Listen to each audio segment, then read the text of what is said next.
Hi, good morning. Welcome back to Escape Forever Free. It has been quite a while since we have met in this fashion, and it's quite so much of a pleasure to be back with you. I had to attend to some very trying times. However, the great God of heaven and earth has brought me through with success and joy.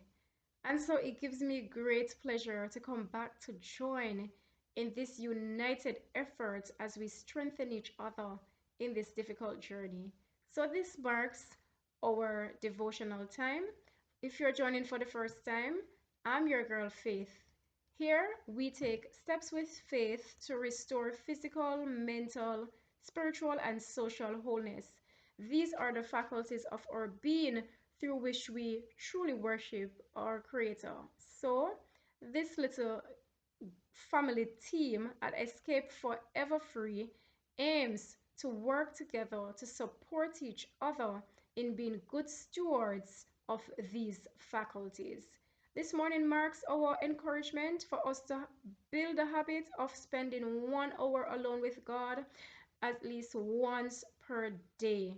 So, this is a kickstart where we do a devotional together and you continue thereafter for 1 whole hour, whether it's in the morning, in the afternoon, in the night, whatever time meets your best sacrifice to stand, to stop what you're doing and sit with God for 1 hour in meditation, Bible study, reading spiritual material that is approved by the Bible, and seeking and searching for your Redeemer while he might yet be found. Join near to him, and of course, expectantly waiting for the promise that he too will draw near to you. So, welcome back again, and we go straight now into our devotional time. Let us start with prayer. Holy and righteous Father, thank you for sparing me from the onslaughts of the enemy.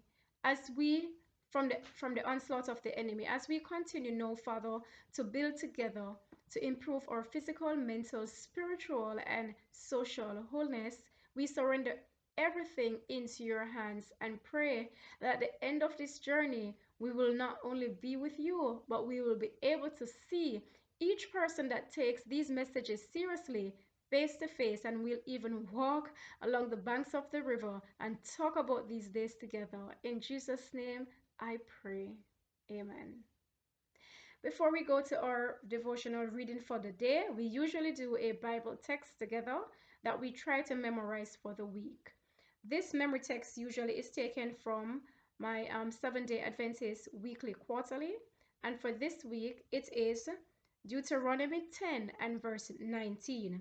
It says, "Love ye therefore the stranger, for ye were strangers in the land of Egypt."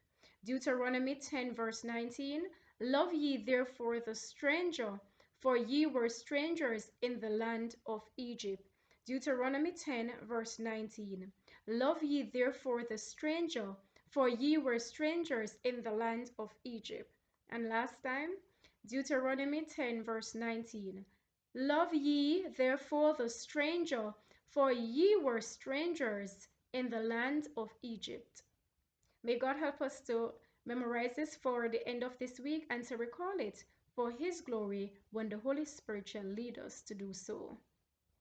This morning's devotional is entitled "Time of the Sealing Soon Over," and it comes to us from Maranatha by Ellen G. White, which is a reflection of some of the writings of Ellen G. White, who, in our religious practice, our denomination, we hold her as a prophetess, fulfilling the aspect of the promised spirit of prophecy that marks the remnant as described in Revelation. So this morning's time of the sealing soon over. The key text for this morning's reading, John 9 and verse 4, supporting this morning's devotional rather. "I must work the works of him that sent me while it is day. The day cometh when no man can work." So that's St. John 9 verse 14. You could read the entire chapter in your own time. Time of the sealing soon over. The sealing time is very short and will soon be over. Now is the time while the four angels are holding the four winds of holding the four winds for us to make our calling and election sure. The prophetess now speaks. I was pointed down to the time when the third angel's message was closing. The power of God had rested upon his people. They had accomplished their work and were prepared for the trying hour before them. They had received the latter rain, or refreshing, from the presence of the Lord, and the living testimony had been received.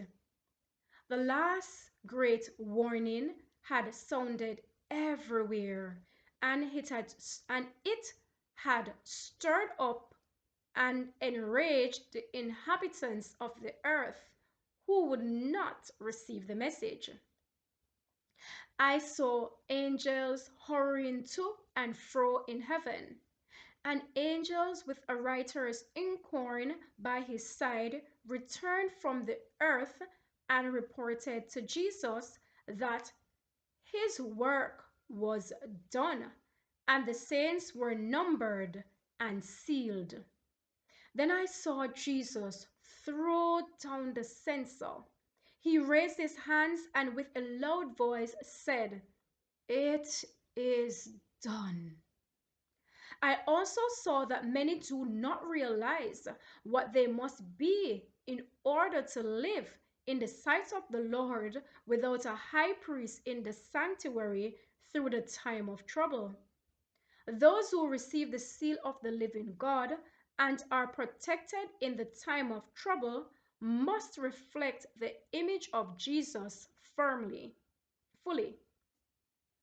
I saw that many were neglecting the preparation so needful and were looking and waiting for the time of refreshing and the latter rain to fit them to stand in the day of the Lord and to live in his sight.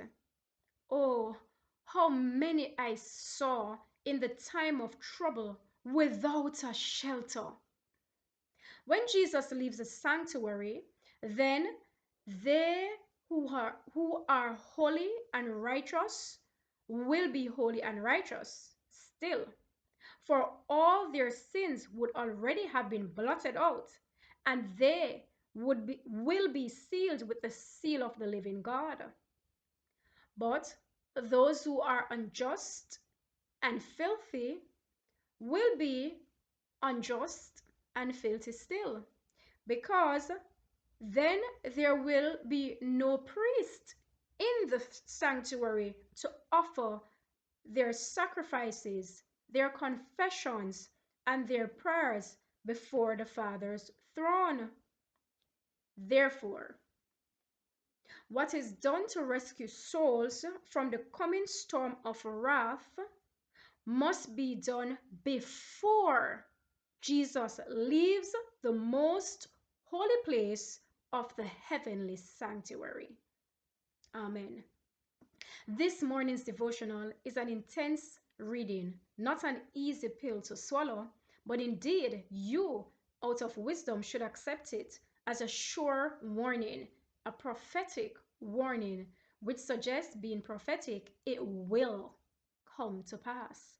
The time of the sealing is already in its work, at work. And this morning reminds us that the time of the sealing is close to its ending. What are you doing to prepare to receive your sealing? Well, the Bible did advise us in St. Matthew 24, in preparation as we see this time approach, what we were to do. I would advise that you give it a prayerful and thorough study, and also that you will surrender yourselves. Pray for the Holy Spirit to allow you to surrender yourself, for the Holy Spirit to lead you into all the truth and light that you need to be fully surrendered. In being fully surrendered and fully willing to receive the Holy Spirit's empowerment, the fruits of the Spirit implanted in you and growing good fruits, then it is that through such commitment, such surrender, and such working of the Holy Spirit through you, you can find yourself prepared to receive the sealing of our God. Of course, there's much more to the whole principle and concept of the sealing. If you do have that interest and need to know more, you can comment below and I will certainly make effort to present separate from this devotional time on that, making it available for you to access at this channel. So if you're more interested in the sealing work, go ahead, make a comment requesting for more understanding and explanation on the work of the sealing. However, we must receive the sealing for us to be um, among those in the last days, if we're on earth and alive, that is, in those last days, to be covered from the plagues and the um the the plagues and the destruction of the time of the last days that will come upon the earth, when it is that Jesus Christ would have left the sanctuary. All right. So thank you for joining this devotional, and I pray that you do take this message seriously and seek and find, like the Bereans, if these things that I do present this morning from the prophetess pen are indeed true. So we go to our meditational hymn, which this morning is 205 from the SDA hymnal, Gleams of the Golden Morning. The golden morning is fast approaching. Jesus soon will come to take his faithful and happy children to their promised home. Oh, we see the gleams of the golden morning piercing through this night of gloom. Oh, we see the gleams of the golden morning that will burst the tomb. The gospel summons will soon be carried to the nations round. The bridegroom then will cease to tarry, and the trumpet sound. Oh, we see the gleams of the golden morning piercing through this nights of gloom. Oh, we see the gleams of the golden morning that will burst the tomb. Are you ready for the full revelation that will come when the golden morning is here? Let us pray. Heavenly Father, we thank you for your truth and your light this morning.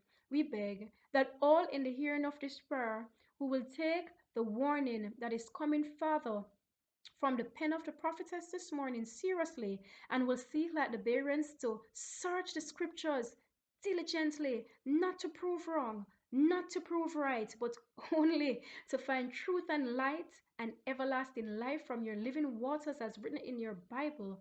May they all find it, and may they, Father, be truly sealed for eternity. May no one seek after this truth and light through fear, but only, Father, through a genuine interest of a broken spirit and a contrite heart, who wants to know what it is that you, their Redeemer, requires of them for walking humbly and inheriting eternal life with you. In Jesus' name, may this be granted to your people, and may we all be saved in your kingdom that are in this devotional at this time. In Jesus' name, amen. Thank you again for joining us. This was a more lengthy devotion than the usual, but I'm so elated that we are back together. We continue to strengthen each other. Please study diligently. The golden morning is fast approaching. Probation soon will close, and the sealing work is almost over. Love you. Remember, walk good, but above all, please walk with God. Let the words of our mouths and the meditation of our hearts be now and always acceptable in thy sight, O Lord, our strength and our Redeemer. See you soon.